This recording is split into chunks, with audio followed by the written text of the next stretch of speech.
ان کا سورہ یوسف کی آیتوں میں جو آخری رکوع میں آیت ہے حتی اذا استیأس الرسل،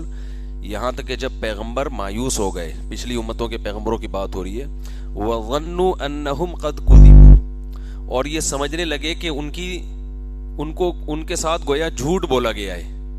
ان کے ساتھ گویا یعنی مدد اور نصرت کے جو وعدے کیے گئے ہیں نا پیغمبروں کے ساتھ، ان کو لگا یہ وعدے سچے نہیں ہیں۔ تو جب یہاں تک نوبت پہنچی تو اللہ فرماتے ہیں پھر ہماری مدد آئی ہے۔ یہ میں ان کا سوال واضح کر رہا ہوں۔ تو اگر ہم اس کو کوذبوا پڑھتے ہیں تو اس کا مطلب یہ ہوا گویا پیغمبروں کو اللہ کے بارے میں یہ شبہ ہو رہا ہے کہ اللہ نے ہم سے معاذ اللہ غلط بولا ہے، ہم سے جو مدد کے وعدے کیے تھے وہ کیا ہیں؟ غلط ہیں۔ اسی بیس پہ حضرت عائشہ نے کہا یہ قرات ٹھیک، یہی سوال ہے نا آپ کا۔ اور دوسری قرات میں آتا ہے کذبوا، ان کا انکار، جب پیغمبروں کو یہ گمان ہوا کہ ان کی تکذیب کی جائے گی، یعنی پبلک یہ کہے گی کہ آپ نے جو اللہ کی مدد کا وعدہ کیا تھا ہم سے، وہ وعدہ آپ نے جھوٹا کیا تھا۔ تو جب یہاں تک نوبت پہنچ گئی ہے نا، اتنا آزمانے کے بعد اللہ کی مدد نازل ہوئی ہے، تو حضرت عائشہ رضی اللہ تعالی عنہا یہ کذبوا والی روایت کا انکار کرتی تھیں، کیونکہ اس کی میننگ کیا ہو رہے ہیں؟ یہ تو گویا پیغمبروں پر اعتراض ہو رہا ہے کہ ان کو اللہ کے بارے میں یہ شبہ ہوا، یہی نا؟ اس کا جواب یہ ہے کہ حضرت عائشہ رضی اللہ تعالی عنہا جماعت سے نماز نہیں پڑھتی تھی، انہوں نے نبی صلی اللہ علیہ وسلم کو یہ دوسری قرات سنتے ہوئے نہیں، پڑھتے ہوئے نہیں سنا، اس لیے انہوں نے اس آیت کا انکار کیا کہ یہ قرات ٹھیک نہیں ہے۔ اور انکار کی وجہ کیا تھی؟ کہ ان کی نظر میں اس آیت کا صحیح مفہوم بھی نہیں بیٹھ رہا۔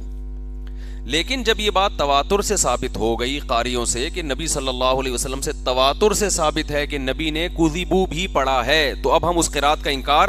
نہیں کر سکتے۔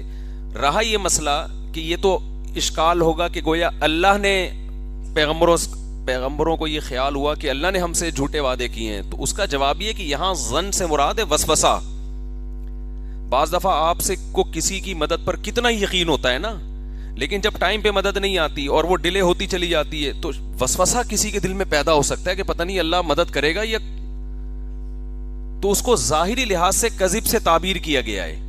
حقیقت میں وہ حقیقی معنی میں جھوٹ نہیں ہے، اور ظن کا حقیقی معنی مراد نہیں ہے، وسوسے کے درجے میں ان کو یہ خیال آنا شروع ہو گئے۔ جیسے قرآن کہتا ہے یوسف علیہ السلام کو جب عزیز مصر کی زوجہ نے بند کمرے میں گناہ کی دعوت دی ہے تو ہمو بھی وہمت بہا، جہاں زلیخا نے گناہ کا ارادہ کیا تو ہمہ کا معنی تو ارادہ ہے، تو یوسف علیہ السلام نے بھی ارادہ کیا، حالانکہ یوسف علیہ السلام نے ارادہ نہیں کیا۔ یوسف علیہ السلام کے دل میں وسوسہ پیدا ہوا، ایک جوان آدمی ہو، ایک جوان لڑکی اس کو بند کمرے میں دعوت دے رہی تو وسوسہ آتا ہے انسان کے دل میں۔ تو حضرت عائشہ رضی اللہ تعالی عنہا کی اجتہادی خطا تھی کہ وہ اس آیت کا، انہوں نے بالکل اس میں بغیر کسی تعویل کے اس آیت کو اپنے ظاہر پہ رکھا، اور چونکہ انہوں نے نبی سے تواتر کے ساتھ وہ نہیں سنا تھا اس لیے انہوں نے انکار کیا۔ تو ایسا ہوا ہے صحابہ کے دور میں، کیونکہ بعد میں تو یہ قاریوں نے یہ روایتیں اتنی جمع کر لیں کہ یقین ہو گیا کہ بھئی نبی نے ایسے بھی پڑھا ہے۔ حضرت عمر نے ایک صحابی کو دیکھا قرآن پڑھتے ہوئے تو ان کو گھسیٹ کے نبی کے پاس لے گئے کہ یہ تو وہ نہیں پڑھ رہے جو میں پڑھتا ہوں، اور تم تو تحریف کر رہے ہو۔ تو نبی نے دونوں سے سنا، فرمایا دونوں ٹھیک پڑھ رہے ہیں۔ تو حضرت عمر کو کنفیوژن تھی، بعد میں یہ کنفیوژن ختم ہو گئی ہے کیونکہ سب قاریوں نے تواتر کے ساتھ اس کو۔ رہا یہ مسئلہ کہ ہم دوسری قرات میں بھی قرآن پڑھ سکتے ہیں،